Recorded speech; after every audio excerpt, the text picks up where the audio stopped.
요새 뉴스들 보면은 어질어질한 기사들 많이 나오고 있습니다. 연예인들이 줄줄이 마약을 하지 않나, 문제가 있어 보이는 사람들이랑 뭐 결혼을 한다, 이런 뉴스들이 나오지 않나. 특히 이런 뉴스들이 철마다 반복돼서 나오는데 계속 속는 사람들이 있기 때문에 반복돼서 나오는 거거든요. 그냥 국민들 필수 코스로 경제교육이랑 사기 예방교육을 해야지만 이런 피해가 줄어들 텐데, 예방교육은커녕 신고를 해도 잡히는 경우가 적고요. 잡아도 처벌이 약합니다. 그러니까 이런 문제가 기승을 벌이는 거죠. 사기를 치는 게 처벌보다 이익이 더 크니까 이런 선택을 하겠죠. 저나 다른 경제 유튜버들 사칭해서 지금 문자랑 카톡 리딩방도 범죄가 들끓고 있는데, 이걸 잡아도 경찰한테 물어보니까 잡기도 어렵고 잡아도 이미 돈이 중국으로 가서 소용이 없습니다, 이렇게 말을 하더라고요. 사기는 안 당하는 게 최고입니다. 많은 사람들이 부자를 사칭하는 사람들한테 넘어가서 재산을 잃는 경우를 많이 봤죠. 바보같이 왜 그런 사람한테 속냐, 사기를 당하냐, 이렇게 말을 하는데 실상은 그렇지가 않아요. 여러분들도 언제든지 범죄의 표적이 될 수 있습니다. 여러분들이 한 명이라도 이런 사기에 당하지 않았으면 하는 마음에서 제가 경험해본 사기꾼들 그 수법을 말씀드리도록 할게요. 어떻게 열심히 살려고 하다 보니까 남들보다 더 많은 사기꾼을 만나게 됐어요. 주변에 사기당한 사람들도 도와주고 이러다 보니까 사기꾼들을 파악하는 요령이 생겼습니다. 그들이 쓰는 수법이랑 패턴을 보면은 되게 공식이 있어요. 그 공식을 쓰는지 안 쓰는지를 보면은 저 사람이 나한테 사기를 치는구나 안 치는구나 알 수 있겠죠. 이 공식이 굉장히 뻔합니다. 사기꾼들이 막 엄청나게 고도의 사기를 치진 않아요. 뻔한 공식을 쓰는데 이게 성공률이 생각보다 높기 때문에 사기에 당하는 사람들이 많은 거죠. 그 이유는요, 사기당할 대상에게 사기를 치기 때문에 그래요. 기분 나쁠 수도 있겠지만 내가 사기를 당했다 그러면은 사기꾼이 좋아하는 관상을 가지고 있는 겁니다. 사기꾼들은 실패를 하면 감방에 가야 돼요. 그러니까 실패가 없는 사람을 골라야 되겠죠. 나를 택했다? 실패가 없는 사람이었다 라고 생각했다라는 겁니다. 굉장히 기분 나쁜 일인 거죠. 우리가 생각하는 어리버리하고 만만하게 보이는 사람을 대상으로 하기도 하겠지만, 일반적으로 사기꾼이 노리는 사람은 그런 단순히 얼굴 형태를 보고 하는 게 아니고 이성보다 감정이 앞서는 사람을 노립니다. 예를 들어서 돈이 급한 사람한테 다시 사기를 치는 거죠. 주식으로 돈을 잃은 사람한테 돈을 복구해 주겠다면서 사기를 치면은 거의 다 넘어가요. 마음이 급한 상황에서 이성적인 판단을 못하기 때문에 어떤 초보 사기꾼이 와도 웬만하면 먹힙니다. 이런 사람들한테는. 사기꾼한테는 그냥 다 차려진 밥상이 굴러 들어오는 거죠. 그렇기 때문에 여러분이 돈이 급하다고 해서 절대 그거를 주변에게 알리거나 광고하지 마세요. 돈이 급한 사람한테 갑자기 귀인이 나타났다? 당신이 돈이 급하다라고 동네방네 떠들었으니까 사기꾼이 몰려든 거지 귀인이 나타난 게 아닙니다. 두 번째는 허영심 있는 사람을 공략해요. 욕심이 이성을 누르는 사람들인데, 예를 들어서 한 달마다 돈을 2배로 불려주겠다라고 사기를 치면은 일반인은 사기라고 생각하고 넘어가지 않아요. 그런데 욕심이 많은 사람은 넘어갑니다. 우선은 돈을 조금 맡겨보겠죠? 그러면 이 돈을 진짜로 2배로 불려줍니다. 그러면 자기 스스로 욕심에 못 이겨서 큰 돈을 가져오죠? 그렇게 사기를 당해요. 허영심이 있는 사람 공략하는 방법 중에 하나는 뭐냐면, 내가 명품을 주렁주렁 들고 다니면은 사람이 넘어갑니다. 예를 들어서 나 시그니엘에 살아, 페라리를 타고 있어, 에르메스 다 차고 있어, 부럽지? 너도 나처럼 부자가 되려면은 나한테 돈을 투자해봐. 그럼 내가 너를 부자로 만들어줄게. 이렇게 사기를 하죠. 근데 이게 되게 잘 넘어가요. 왜냐면 야, 저 사람은 시그니엘에 산대, 저 사람은 페라리 뭔데, 이러면서 돈이 많은 사람이니까 나한테 좋은 제안을 하는 거야, 나한테 은혜를 베푸는 거야, 이렇게 생각을 합니다. 그러면서 결국 나한테 돈을 가져오라는 거잖아요. 돈을 갖다 주면은 사라지는 거죠. 사람이 욕심이 생기면 공포와 의심을 이기게 돼요. 주변에서 공포와 의심을 계속 얘기해 주는데 돈 욕심이 더 나니까 그 사기꾼한테 돈을 주는 겁니다. 주식시장에서 주식 고점에 사는 사람들 있잖아요. 이런 사람들이 공포와 의심을 욕심으로 이겨내는 사람들이거든요. 사기꾼부터 조심하세요. 세 번째는 외로운 사람이에요. 평소에 객관적인 판단을 하지 못하고 내가 잘못해도 내 편을 들어주는 사람을 찾는다. 여기에 해당되는 경우가 대표적인데요. 사기꾼의 제안보다는 사기꾼이 자신한테 잘해주는 거에 넘어가죠. 그 사람이 하자는 걸 다 해주는 경우에 속합니다. 과거에 캬바라에서 제비들이 외로운 돈 많은 사모님을 타겟으로 정해서 이렇게 작업을 들어가죠. 남들이 저 사람 제비야, 저 사람 사기꾼이야 라고 말하면은 오히려 화를 내면서 저 사람을 보호해줍니다. 외로운 내가 유일하게 의지할 수 있는 사람이니까 내가 저 사람을 사기꾼이라 생각하면은 나 자신은 갑자기 외로워지는 사람이 되는 거죠. 그래서 알면서도 보호해줍니다. 이런 이유로 사기꾼은 성공률 높은 대상을 고르고 이제는 공식대로 사기를 칩니다. 그 전까지는 사기꾼인지 아닌지 긴가민가할 수도 있어요. 왜냐하면 나한테 무언가를 바라는 게 없잖아요. 사람과의 관계에서 대부분 기브 앤 테이크이기 때문에 어떤 사람이 나한테 친절하게 다가온다? 무언가를 바라기 때문에 오는 경우도 있겠죠. 사기꾼이 아니라. 그래서 여기서는 아직까지 알 수 없다라고 두는 게 나아요. 그 다음에 공식을 쓰느냐 안 쓰느냐를 보면 됩니다. 우선 이 사람들은 무장해제를 시키려고 노력을 많이 해요. 짧은 시간 안에 최대한 빨리 무장해제를 시키려고 합니다. 본인에 대한 의심을 거두고 신뢰를 할 수 있게 자연스럽게 다가가죠. 이때 사기꾼이 대화를 하면서 상대방의 시나리오를 맞춰요.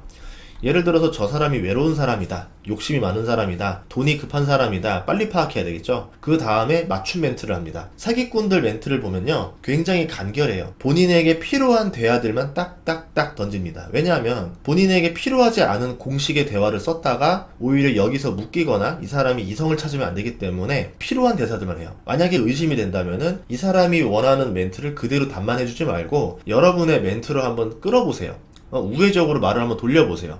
그러면 이 사람이 어떻게 들어오나, 아니면 본인이 이 패턴에 말려버려가지고 자기가 쓰는 공식을 못 쓰는 경우도 있겠죠. 근데 보통 일반적으로 사기꾼이 말하는 패턴에 대답을 하다가 말려드는 경우가 상당히 많습니다. 그냥 나는 대답을 하다 보니까 이 사람이 그 사람 맞춤형으로 좋은 제안들을 해주죠. 그러면 나는 저 사람이랑 말이 굉장히 잘 통하는구나 라고 생각을 하게 되겠죠. 그럼 이렇게 제안하죠. 우리 말이 잘 통하니까 다음번에 한번 더 만나볼까요? 라고 하면서 다음번에는 이 사람을 작업하기 위한 스토리를 구성해서 가져오겠죠. 다음번에 만났을 때는 상대 파악이 끝났으니까 이제 그 사람이 원하는 제안을 해주게 될 겁니다. 돈을 벌 수 있는 제안을 해준다던가, 외롭지 않게 선물과 데이트를 한다던가, 자녀가 있는 사람이라면 자녀한테 잘해준다던가, 이런 전략들을 써요. 그러면 상대는 거의 무장해제가 됩니다. 신뢰를 쌓은 다음에는 이제 사기꾼이 필요한 제안을 하겠죠. 이때까지 시간이 굉장히 짧을 거예요. 만약에 이때까지 시간이 길게 걸렸다라고 하면은 내가 상당한 재벌입니다. 다른 사람한테 사기 하나도 안 치고 오로지 한 명한테만 사기치고 빠지려고 하는 경우에는 1년, 2년 동안 작업하는 경우도 있죠. 일반적으로는 그렇지는 않으니까 동시에 여러 명한테 작업하고 있을 거예요. 최대한 빠른 시간 안에 돈을 가져가려고 할 거예요. 상대에 맞게 제안을 하는데 여기에 투자하면 돈을 크게 벌 수 있다. 원래 이 방법 소개 안 하는데 당신이 급하니까 이번만 알려준다. 이 사업을 같이 해서 돈을 벌어서 우리 외롭지 않게 같이 살자. 결국은 돈을 내놓으라는 제안을 해요. 사기꾼의 공식에 들어가는 거죠. 만난 지 얼마 안 된 사람이 나한테 다가와서 돈을 벌 수 있는 제안을 합니다. 굉장히 시간이 짧았는데 훌륭한 제안을 하죠. 대체 나의 어떤 점을 보고 이렇게 좋은 제안을 하나 싶을 정도로 제안을 합니다. 이렇게 말하죠. 이 제안을 안 받으면 당신은 바보입니다. 이거는 아무한테나 주는 것도 아니고 내가 당신에게 굉장한 호감이 있으니까 주는 거니까 이 제안대로 한번 투자를 해보세요.